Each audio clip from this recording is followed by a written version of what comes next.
Welcome back to the show. I think we could spend a whole other topic on the Ryder Cup, maybe. Pretty emotional there.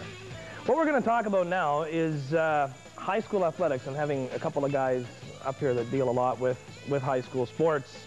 I'd just like to start by throwing out a comment that I think both of you do an exceptional job in your spare time, essentially, because that's what it is, coordinating a lot of these events.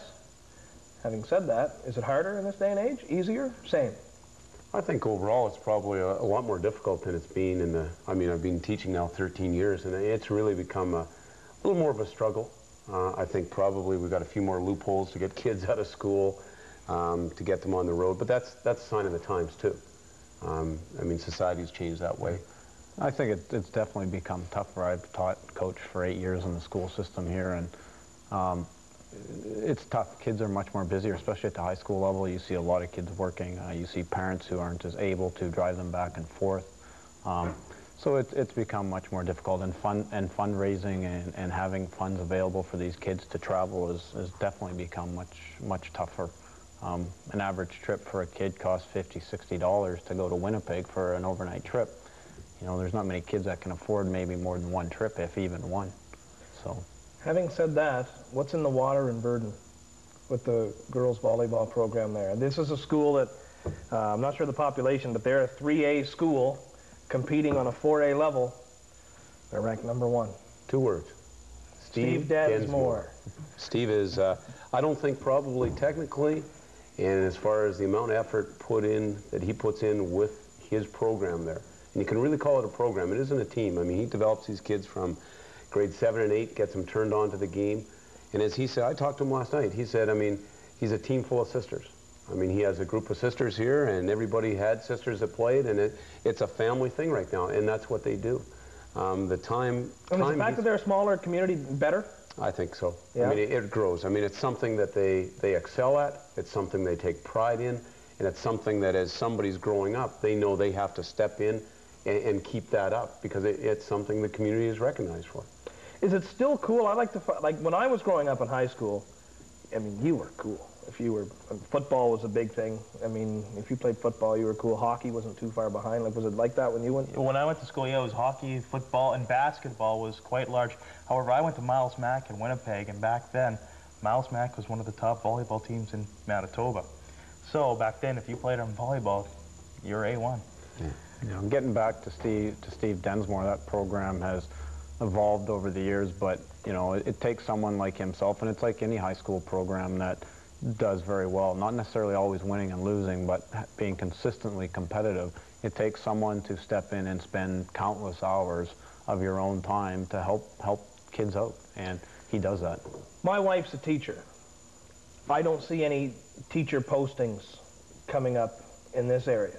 So I'm wondering, with the odd retirement here and there, I would think that some of the people that are still left are compensating a bit for some of the ones that are retiring.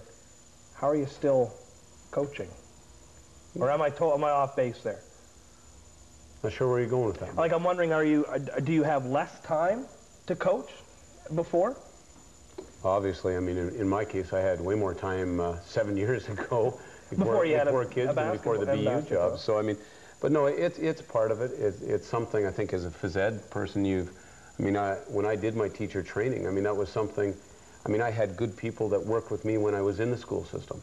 And it's something that I wanted to put back in with kids that I was, you know, given the opportunity for. So, neither one of you have a heavier teaching load, though, now? No, I think it's about the same. Mine stayed pretty all the same. Close to the same. I think the key is it's become finding outside coaches. We don't have as many in-school coaches as we used to probably 5, 6 years ago even, and now you're getting a lot of out-of-school coaches, and there's a lot of legwork to do to get those people capable and ready to coach within the school division nowadays. And I think you have the same amount of time, but there are other things that take up a lot of your spare time, like trying to find outside coaches. That takes away from doing things for a program you are directly involved in. Well, I think you have both seen the Crocus boys varsity volleyball team play. You've seen them practice. Are they the real deal? Wow. I mean, they show that these kids have put a lot of time. These kids are playing year-round now, and that's something that we haven't seen around here for A long time. I mean, kids are now playing volleyball year-round, as well as some of the kids that are excelling in basketball playing year-round. But you ask the Crocus kids, what, 4 of them, I believe, went down to New Orleans, played in a club tournament down there, finished 7th out of, 50-odd teams, I think. And so that's a real credit to them. I mean, they've seen the toughest competition they're going to see. So coming back to high school, I mean, it's just a carryover now. Now we just pick up the shoes and away we go again. Going to put a wrap on it. I'll tell you just before we throw to trivia, I really miss covering university football. But next to that, I really miss covering university volleyball. And I wish we had some of that in this area. Wink, wink, nudge, nudge. Let's take a look at our Source for Sports trivia question last week, and I kind of thought I let you guys off the hook. It was pretty easy.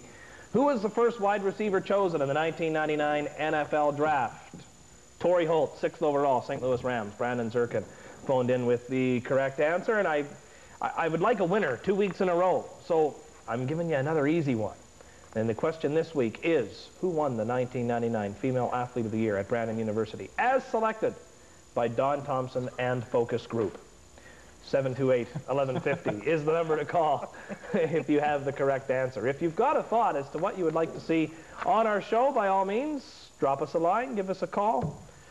We're a very open-minded bunch here. We've had a few calls lately, and we've tried to accommodate each and every one of those phone calls. Before we go, sir, you've... Glad you didn't put my home number up there. That's a good thing. 725. Yeah, oh, there we go.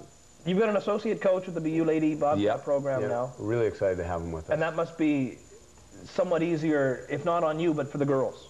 I think so. I think what it's done, it's addressed a need that we've kind of created over the last 6 years. I mean, I don't think in the last 6 years we've got a lot of things done on the court.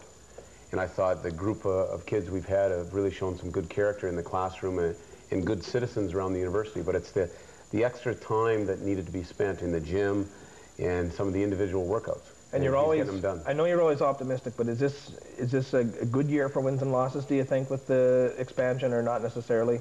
I think so. I think it gives a small program such as ours in a small school more of an opportunity against some of those big ones.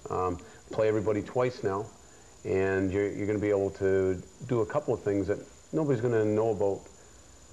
Yeah, and sorry to catch up. And Dave, you're at Massey, you like it? Yeah, I like it really a lot. I'm just in the process of starting to revamp a girls basketball program over there, and you know, it's going to be a tough road for us. We're kind of starting down into...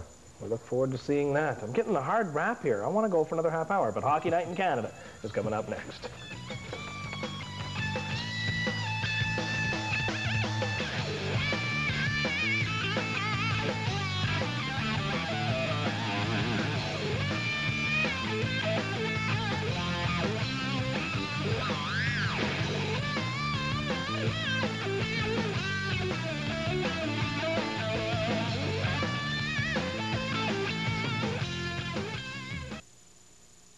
Serving Western Manitoba, you're watching CKX Television.